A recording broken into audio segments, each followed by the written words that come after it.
جب بھی ہم تاریخ کے عظیم جنگجوؤں کا ذکر کرتے ہیں تو ارطغرل غازی کا نام فوراً ذہن میں آتا ہے نا؟ وہی بہادر سردار جس کی تلوار نے کائی قبیلے کی تقدیر بدل کر رکھ دی۔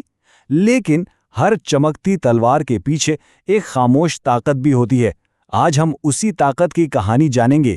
تو سوال یہ اٹھتا ہے کہ کیا ایک عظیم سپہ سالار کی اصل طاقت، اس کی ساری طاقت صرف اس کے تلوار میں ہوتی ہے، یا اس کے پیچھے کوئی ایسی خاموش قوت بھی ہوتی ہے جو ہمیں نظر تو نہیں آتی مگر ہر فیصلے اور ہر فتح میں اس کا ہاتھ ہوتا ہے؟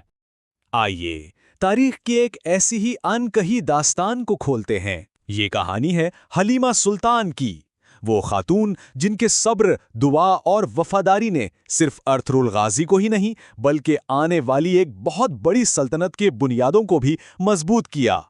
تو یہ ایک شہزادی کی کہانی ہے، ایک بیوی کی داستان اور ایک ایسی ماں کا قصہ ہے جس نے بالکل خاموشی سے تاریخ کا رخ موڑ دیا۔ چلیں اس سفر کو شروع کرتے ہیں۔ حلیمہ سلطان کی کہانی محل کی اونچی دیواروں سے شروع ہوتی ہے اور قبیلے کے خیموں میں پہنچتی ہے۔ ذرا دیکھتے ہیں کہ یہ غیر معمولی سفر تھا کیسا۔ تو حلیمہ سلطان کی پیدائش سلجوق سلطنت کے شاہی خاندان میں ہوئی۔ وہ ایک شہزادی تھی جن کی پرورش عالیشان محلوں میں ہوئی تھی۔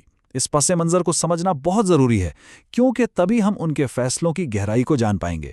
ذرا سوچیں کہ یہ تبدیلی کتنی بڑی تھی۔ ایک طرف محل کی آرام دہ زندگی اور دوسری طرف خیموں کی سختیاں، کہاں شاہی شان و شوکت اور کہاں قبیلے کی دن رات کی ذمہ داریاں۔ انہوں نے اپنا رتبہ چھوڑ کر خدمت کا راستہ اپنایا، اور یہ واقعی کوئی معمولی قربانی نہیں تھی۔ قبیلے کی زندگی کوئی پھولوں کی سیج تو تھی نہیں۔ انہیں سازشوں کا سامنا کرنا پڑا، دشمنوں سے لڑنا پڑا اور قدم قدم پر ان کا امتحان لیا گیا۔ لیکن ان تمام مشکلات کے باوجود دو چیزیں تھیں جو ان کے ساتھ ہمیشہ رہیں، ایک صبر اور دوسرا ایمان۔ تو پھر ان کی طاقت کا راز آخر تھا کیا؟ آئیے اب ان کی خاموش طاقت کے اثرات کو سمجھتے ہیں اور یہ بھی جانتے ہیں کہ ارطغرل کے ساتھ ان کی شراکت داری کیسی تھی۔ یہاں جو ہم اصطلاح استعمال کر رہے ہیں، خاموش طاقت، اس کا مطلب ہے وہ گہرا اثر جو کھلے عام ایکشن سے نہیں بلکہ غیر متزلزل ایمان، بے پناہ صبر اور مضبوط حمایت سے پیدا ہوتا ہے۔ حلیمہ سلطان کی یہی خاموش طاقت ارطغرل کی اصل ہمت بن گئی۔ جب ارطغرل غازی میدان جنگ میں ہوتے تھے تو حلیمہ سلطان صرف انتظار نہیں کر رہی ہوتی تھیں، وہ قبیلے کے معاملات کو سنبھالتیں، عورتوں کو جوڑ کر رکھتیں اور اپنے شوہر کی کامیابی کے لیے دعا کرتی تھیں۔ وہ قبیلے کی دوسری دفاعی لائن تھیں۔ یہ سمجھنا بہت ضروری ہے کہ ان کا رشتہ صرف محبت کا نہیں تھا بلکہ یہ ایک مشترکہ ایمان اور ایک بہت بڑے مقصد پر بنی ایک پارٹنرشپ تھی۔ وہ دونوں ایک ہی منزل کے مسافر تھے اور یہی چیز ان کے بندھن کو غیر معمولی بناتی تھی۔ حلیمہ سلطان کا سب سے پائیدار اور گہرا اثر ان کی اولاد کی تربیت کی شکل میں سامنے آیا، خاص طور پر ان کے بیٹے عثمان غازی کی صورت میں۔ انہوں نے اپنے بیٹوں کو، جن میں سلطنت عثمانیہ کے بانی عثمان غازی بھی شامل تھے، صرف جنگجو نہیں بنایا، نہیں، انہوں نے انہیں ایک رہنما، ایک لیڈر بننے کی تربیت دی۔ اس تربیت کی بنیاد 3 ستونوں پر تھی۔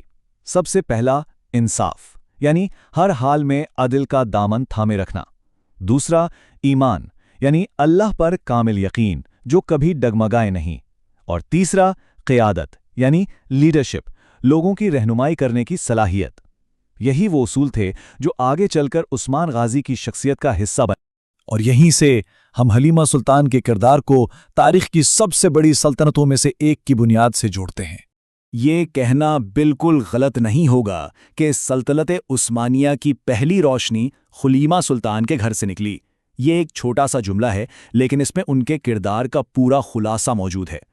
دیکھیں، اگر ارطغرل غازی ایک عظیم رہنما تھے جنہوں نے راستہ دکھایا، تو عثمان غازی اس عظیم سلطنت کی بنیاد تھے، اور اس بنیاد کو رکھنے والی اینٹیں ان کی ماں حلیمہ سلطان کی تعلیمات سے بنی تھی۔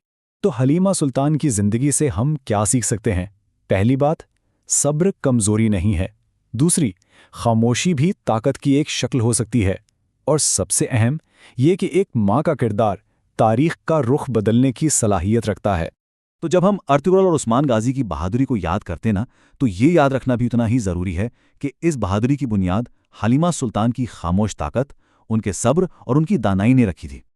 اور آخر میں ایک سوال، تاریخ میں اور کون سی ایسی خاموش شخصیات ہیں جن کی کہانیاں ہم تک پہنچنا ضروری ہیں؟ اس پر ضرور سوچئے گا۔